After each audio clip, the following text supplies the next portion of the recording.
Hello everyone, welcome back to my channel. దాదాపుగా అందరి పిల్లలకి దసరా హాలిడేస్ ఇచ్చేశారు. సో మీ పిల్లలకి కూడా దసరా హాలిడేస్ ఇవ్వడంతో మొబైల్ ఫోన్స్కి అతుక్కుపోతున్నారని బాధపడుతున్నారా? అయితే ఈ వీడియో చూడండి, తప్పకుండా ప్రాబ్లం సాల్వ్ అవుతుంది. అండ్ అదేవిధంగా వీడియో చూసిన తర్వాత మీకు యూస్ఫుల్గా ఉంది అనిపిస్తే కనుక లైక్ చేసి మీ ఫ్రెండ్స్ అండ్ ఫ్యామిలీ మెంబర్స్కి తప్పకుండా షేర్ చేయండి. దానివల్ల అయితే మరికొంతమందికి ఈ ఇన్ఫర్మేషన్ అనేది యూజ్ అవుతుంది. సో ఈరోజు వీడియో వచ్చేసి పిల్లల పెంపకం అనేది కొంచెం కష్టమైన టాస్కే.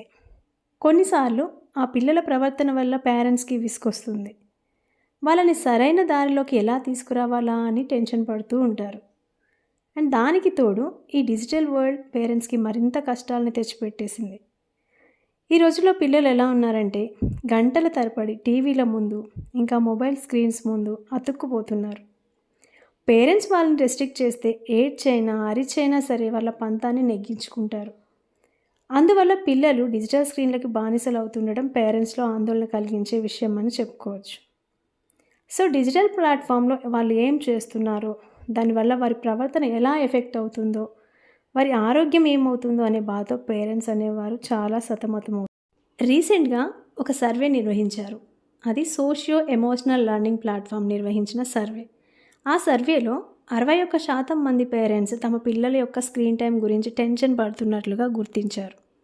అండ్ కొన్ని నివేదికల ప్రకారం ఏం తెలిసింది అంటే చాలా చిన్న వయసు నుంచి మొబైల్స్లో ఎక్కువ సమయం గడిపిన పిల్లల్లో మానసిక వికాసం మరియు అదేవిధంగా మానసిక ఆరోగ్యానికి సంబంధించిన సమస్యలు కూడా ఎక్కువగా కనిపిస్తూ ఉన్నాయి. దాంతోపాటు మొబైల్ ఫోన్స్ని ఎక్కువగా యూస్ చేయడం వల్ల digital eye strain and computer vision syndrome అనే డిసీజెస్ కూడా వస్తున్నాయి. ఆ డిసీజెస్ వల్ల కళ్ళు పొడిబారడం, ఇంకా దురద, ఎర్రబడడం, ఐస్ నుంచి వాటర్ కారడము, చూపు మందగించడం వంటి సమస్యలు కూడా వస్తున్నాయి. ఇంకా స్క్రీన్పై ఎక్కువ సమయం గడపడం వల్ల పిల్లలు అలసిపోవడం మరియు వాళ్ళలో కళ్ళు బరువుగా అనిపించడం కూడా నార్మల్గా కనిపిస్తూ ఉంటాయి. వీటితో పాటు డిజిటల్ స్క్రీన్ల వైపు ఎక్కువ సమయం గడిపే పిల్లలలో తలనొప్పి, మెడ, భుజం మరియు వెన్నునొప్పి వంటి లక్షణాలు కూడా గమనిస్తూ ఉంటాము. ఇంకా పిల్లలు మొబైల్లో యూట్యూబ్ సాధారణంగా చూసేటప్పుడు పైకి స్క్రోల్ చేస్తూ ఉంటారు. ఆ టైంలో వాళ్ళకి రకరకాల వీడియోస్ అనేవి కనిపిస్తూ ఉంటాయి. అదేవిధంగా వాటితో పాటు కొన్ని అసభ్యకరమైన వీడియోస్ కూడా రావచ్చు. సో అలాంటి వీడియోస్ చూసిన పిల్లల మైండ్ సెట్ అనేది డిఫరెంట్గా మారిపోతుంది. సో పేరెంట్స్ దయచేసి మొబైల్ ఫోన్స్ అయితే ఇవ్వకండి మీ పిల్లలకి. ఒకవేళ వారికి ఎడ్యుకేషన్కి సంబంధించి ఏదైనా అవసరం ఉండి మొబైల్ ఫోన్స్ ఇవ్వాల్సి వస్తే కనుక మీరు పక్కనే ఉండి వాళ్ళు ఎలాంటి వీడియోస్ చూస్తున్నారు, ఏ కంటెంట్ చూస్తున్నారు, వాళ్ళకి అది అవసరం ఉందా లేదా అనేది గమనిస్తూ ఉండాలి. అండ్ అదేవిధంగా పిల్లల స్క్రీన్ టైంను తగ్గించడానికి పేరెంట్స్ అనేది కొంచెం క్రియేటివ్గా కూడా ఆలోచించాలి. కొంతమంది పేరెంట్స్ ఏం చేస్తారు అంటే పిల్లల చేతిలో నుంచి సడన్గా మొబైల్ అనేది లాగేసుకుంటారు. అండ్ అదేవిధంగా టీవీ చూస్తుంటే కూడా సడన్గా ఆఫ్ చేస్తూ ఉంటారు. ఇలా చేయడం వల్ల వాళ్ళు ఇంకా మొండిగా తయారవుతారే తప్ప వారి ప్రవర్తన అనేది మార్చుకోరు. ఈ బిహేవియర్ వల్ల ఏమీ ప్రయోజనం ఉండదు. కాబట్టి మీరు అలా చేయకుండా మీ టైం అనేది కొంత మీ పిల్లలకి ఇవ్వండి. వాళ్ళతో ఆటలు ఆడండి, గార్డెనింగ్ చేయించండి, ఇంకా వంట చేసేటప్పుడు కూడా మీకు హెల్ప్ చేయమని అడగండి.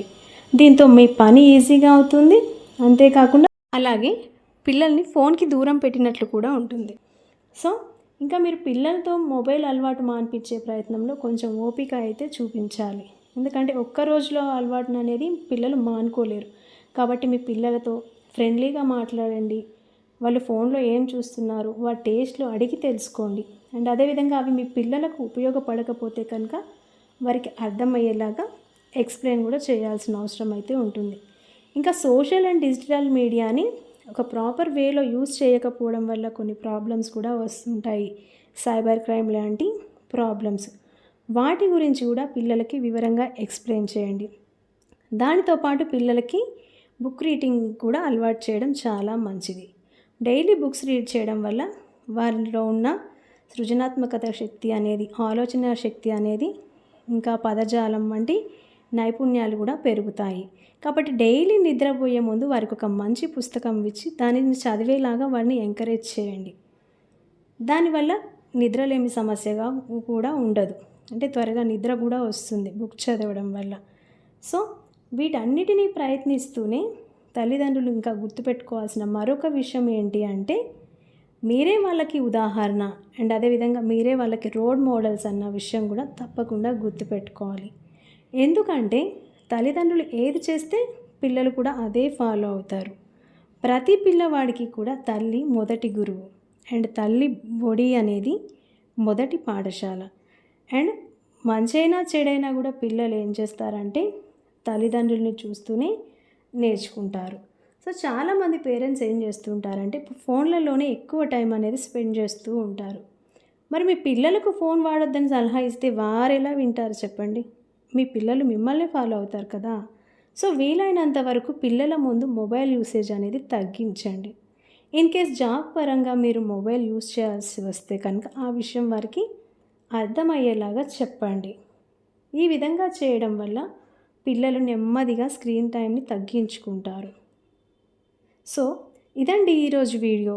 ఈ ఇన్ఫర్మేషన్ కనుక మీకు యూస్ఫుల్గా ఉంది అనిపిస్తే కనుక నా ఛానల్ని సబ్స్క్రైబ్ చేసుకొని పక్కనే ఉన్న బెల్ ఐకాన్ని కూడా యాక్టివేట్ చేసుకోండి.